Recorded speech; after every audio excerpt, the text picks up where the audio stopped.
Okay.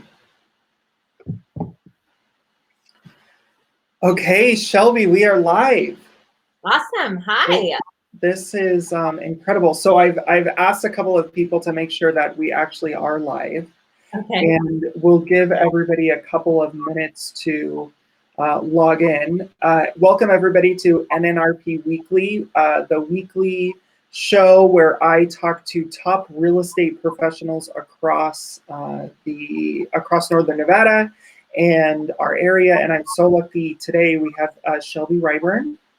Shelby is the co-founder of the More Real Estate Group. Did I get that correct? Yes, you did. Yeah. And so the More Real Estate Group, tell us a little bit, Shelby, just I guess about yourself. Sure. How long have you been in real estate?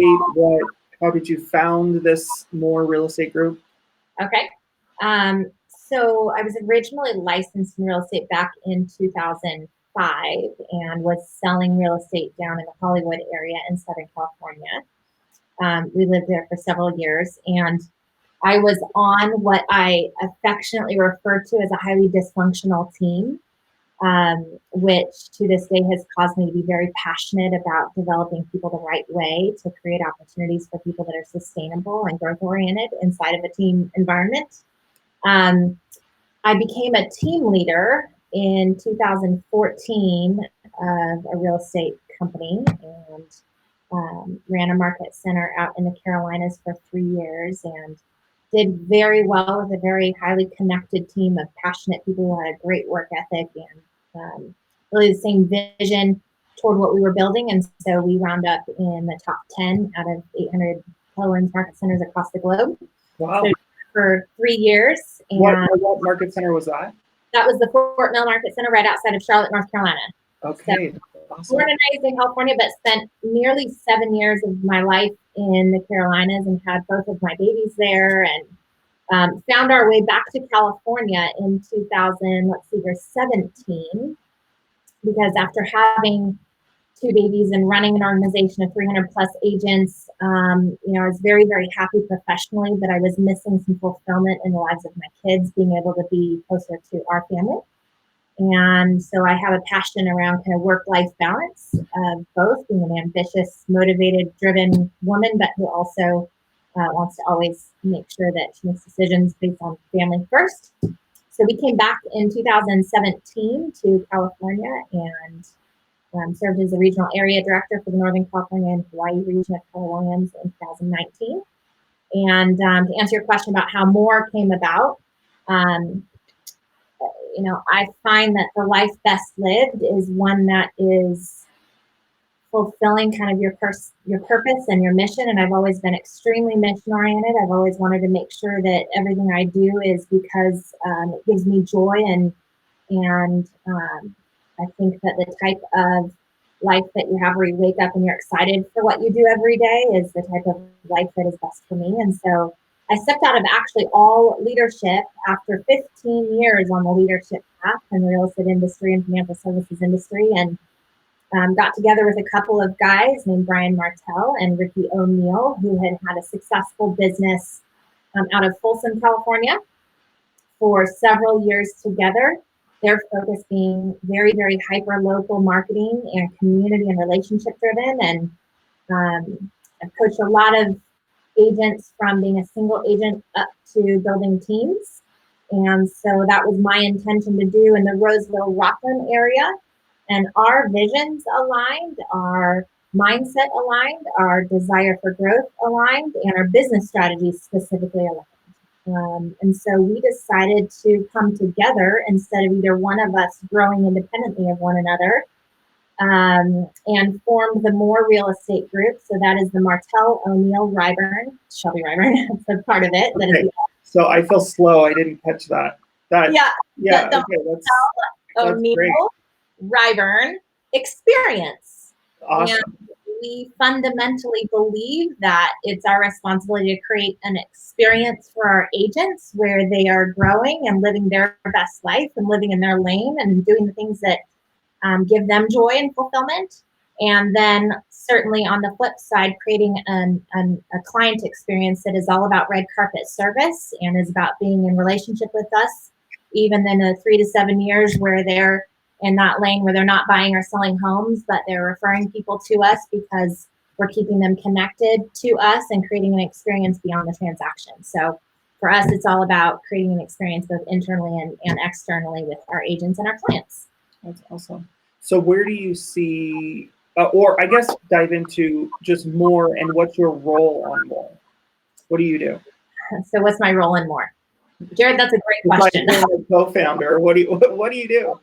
Yeah, so I would say that Brian and Ricky and I will all certainly be part of painting the vision and creating the opportunities. I would say, though, that it's really important in any team to define roles based on strengths. And so, it's very uncommon for there to be 3 rainmakers in a business. And yet we've done it because of the alignment in our character and in our values and in our vision as a whole. And so now we're really determining, what's Brian's strength zone, what's Ricky's strength zone, and what's Shelby's strength zone. So mine will probably be very similar to my leadership path, which is, recruiting into our team. So growth and who really gets to play a role inside of our organization, which I think we're going to be very picky about. We really want to make sure that we're a strongly connected, relationship-driven group.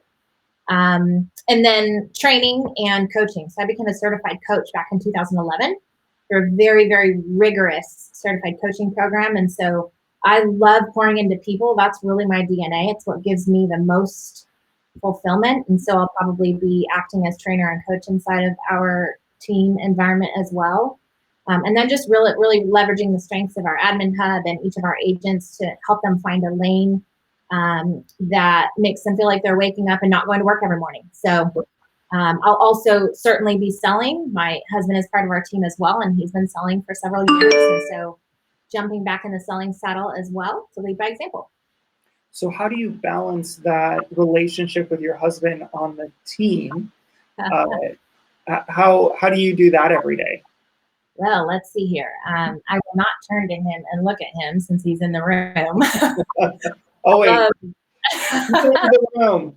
You know what? I would say that will candidly probably be one of our biggest challenges because he's been licensed since 2015 and been selling for 5 years, but he also has been an incredible caretaker of our home as I was the regional area director and traveling all the time. And so thankfully, he and I are wired very, very, very differently. We certainly don't need 2 of me at home. And so I guess my answer to that is, along the way, and when I was running the market center in the Carolinas, I helped kind of facilitate the growth of, 24 teams. I think we went from 3 teams in our market center to 26 teams in our market center in 3 years. Wow. And so being part of the development stage of those agents moving from entrepreneurial to purposeful on growing organizations, you see a lot of team dynamics and you see a lot of successes and you see a lot of failures. And I would say the number one takeaway for me was the teams that didn't work were because of a lack of clear expectations and or a lack of communication. It always boiled down to one of those 2 things. Either expectations weren't aligned because they weren't clearly articulated from the get-go or held up, or just there was just a lack of communication and just too many people sort of running down a path and forgetting to stop and talk with each other and include one another. So for Matt and I to coexist, I think, won't be easy peasy. I don't think it'll be daisies and rainbows because we're wired very differently. But I think that what's important to us is that we understand the expectations. We understand what this does for our family and how this helps us live our best life. And as long as we communicate frequently along the way and slow down long enough to say, hey, what's going well and what's not going well, and being willing to be in the bunker with one another, that's the only way to kind of coexist when you have family dynamics inside of the business. So your team, the More Real Estate Group, how many people are on your team right now? Or what's your organization look like? Yeah. So, okay, great question. So we have a very high level director of operations named Michelle, who is life-changing. She's incredible. She's a massive talent. And I guess what I mean by that, Jared, is for me, it's someone that's learning based, right? It's not someone that's perfect. It's not someone that doesn't make mistakes, but it's someone that is willing to learn and grow at all costs. Someone just said, hi, Shelby, but it just tells me it's a Facebook user. I don't know who it is. So, Hi, so she's been incredible in helping us get our systems together and keeping us accountable to staying in our lane so she can stay in hers. We also have a director of client experiences named Haley, who was actually on the sales side of the business for 4 years inside of the team. And she is kind of helping us really lay out our expectation to provide red carpet service externally to our clients. And so she's been incredible on that front, getting all of our packets prepared and our just everything we would need to work with a buyer and seller, and then the relationship development beyond that. And then we also have a transaction coordinator, Megan, who has owned her own business for 8 years and then decided to join the team internally. So she's incredible. And I think that admin hub, Jared, is really our team, meaning they're the ones that make everything happen and allow the agents to really, pursue their client relationships, which is the lane they need to stay in. So then we have Ali Louie, who is on the luxury end. So she's our luxury agent. And we have Avalon, and we have Matt, and then we have another gal named Reese, who we just brought in, who's going to be doing a lot of our marketing. So we have about 13 people in total, and 4 of those are our admin and the guest agents. So somebody who may be watching and they're curious about, because you didn't wake up, clearly you have a history, and I know Ricky and Brian, they have a history of developing people and developing a team.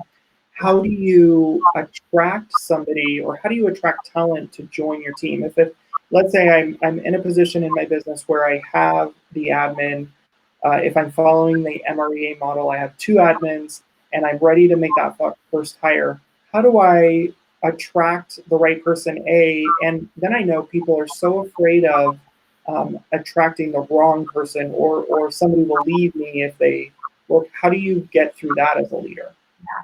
So I guess I would say a couple of things. A good friend of mine named Stephen Cooley, who is my number 1 agent in the Carolinas, he's number 1 agent in North and South Carolina combined, does a lot of business, 900 plus units a year, and had 50 plus people on his team. And he always told me, Shelby, you should never build a team just for financial reasons, right? Like some people think, oh, it's the cool thing to build a team, or I'm going to make more money if I build a team. And that is absolutely not necessarily the right reason or motivation to build a team. It should be because you love to develop people. And as you mentioned, Ricky and Brian both love to develop people.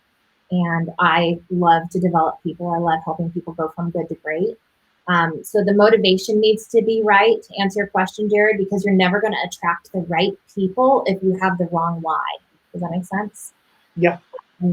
Secondarily, I would say you attract the right people by making sure that your systems are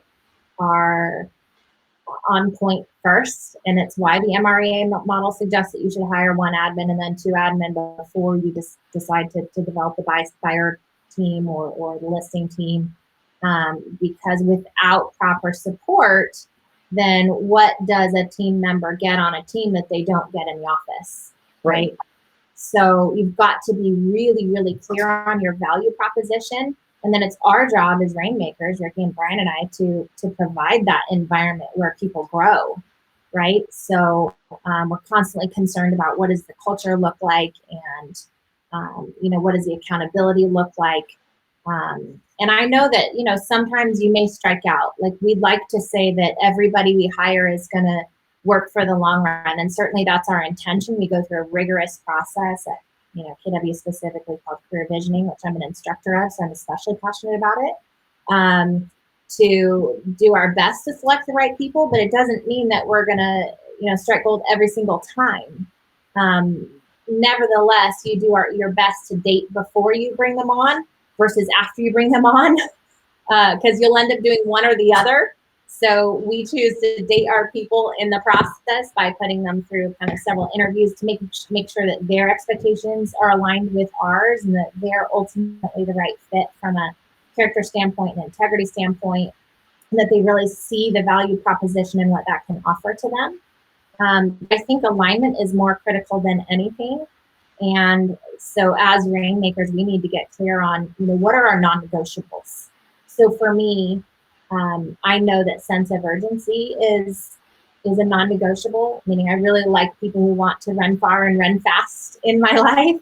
And so that's a non-negotiable, but I think that's different for everybody. And I think that's a question we have to internally ask ourselves.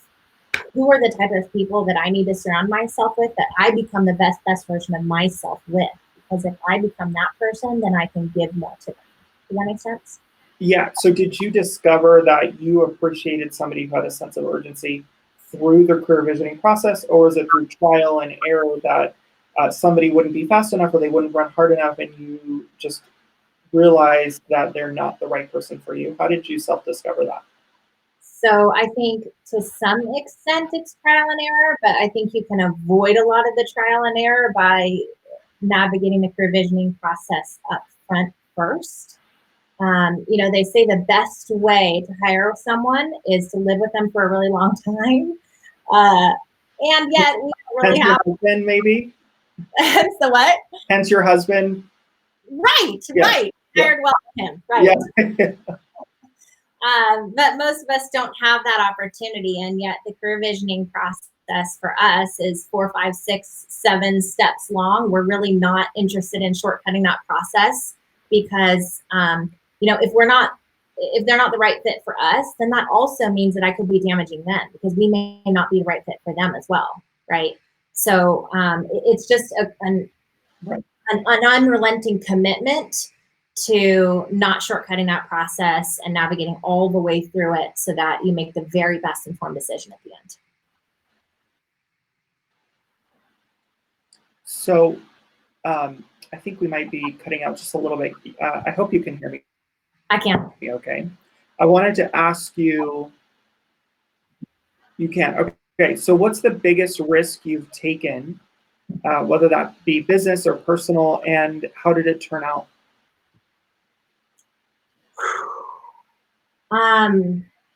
Wow, that's a question. So I think in some sense, I did not prepare everybody. I did not prepare for this. Yeah, otherwise I would have a scripted answer, right? I think right. There are people with the DNA that are wired to take risks without fear. And I think that there are other people who are born either with a DNA or into an environment that they become very risk averse. I would say that I grew up in an environment and in a home that was very risk averse. I do not have entrepreneurs as parents. And yet my mindset has shifted simply because of the rooms that I've forced myself into. I'm a big, big, big believer that, we are who we spend the most time with. And so while I grew up in an environment that of 9 to 5 workers, which is great, I had a wonderful upbringing, but no exposure to risk. It has been a scary thing for me. So if I can answer that question honestly, I would say the greatest risk I've ever taken was quitting all of my jobs 2 months ago. Right? So I had all of these titles and, influential opportunities. And I chose to bet on me, and I chose to bet on what was most important for my husband and my kids and I, which is to provide a lifestyle that engages my kids in having adventures, because I didn't have a lot of that growing up because we were very tight financially. So the greatest risk was walking away from something that was comfortable back into a sales environment. But I did it because my why is big enough to compel me to make it work. And because I partnered with 2 guys who really get what's important to me and I get what's important to them, and we're going to drive this bus together. And I just believe that that's one of the attraction powers to teams, is that you get to do business and life with people. And that's way more fun than doing it on an island on your own. Right. So 2 months in. How has it turned out? Yeah. Can we chat? No, I'm just kidding. The collaboration, even so far, has been incredible. And we had interviews with a couple gals at a couple other brokerages this morning that was powerful and compelling conversations about growth and alignment and vision. And community and relationship. And so I would say, even though, we haven't seen all of the fruits of our labor yet, it has been a pretty incredible, joy-giving experience so far. Good. 2 months in, we're good. Good job, Ricky and Brian. Right. So we have questions, which is my favorite part about this, is that agents get to ask you questions. Now, we can't see who this is for some reason in our chat group, but it essentially says, how do you prepare for your day, or how do you prepare for a successful day? Yeah. So I have a very simple answer to that. And I think, again, this has been a learned behavior, not just an inborn behavior, which shows you that you can really grow into the environments around you.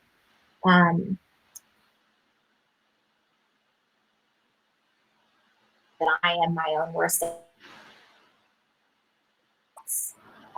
caused me to create reactions and actions and behaviors that are healthy, and sometimes they create a downward spiral of unhealthy and of healthy. So for me, how I prepare for my schedule, and every time I'm driving into the office, or even getting ready in the morning, I'm listening to books or podcasts.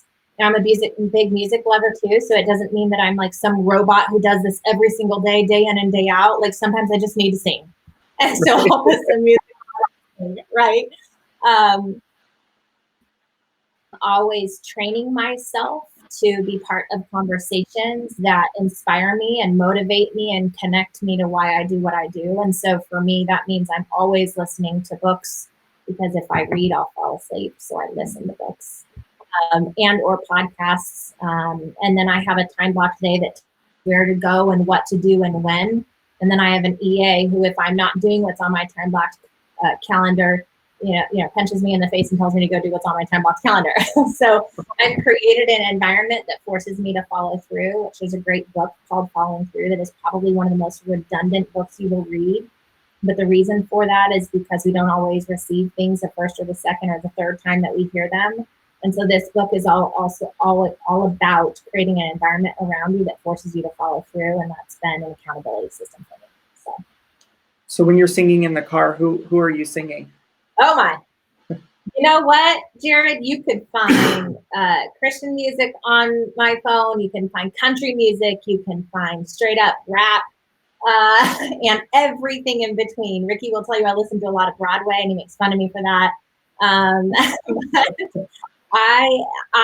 Here's the qualifier for me in music.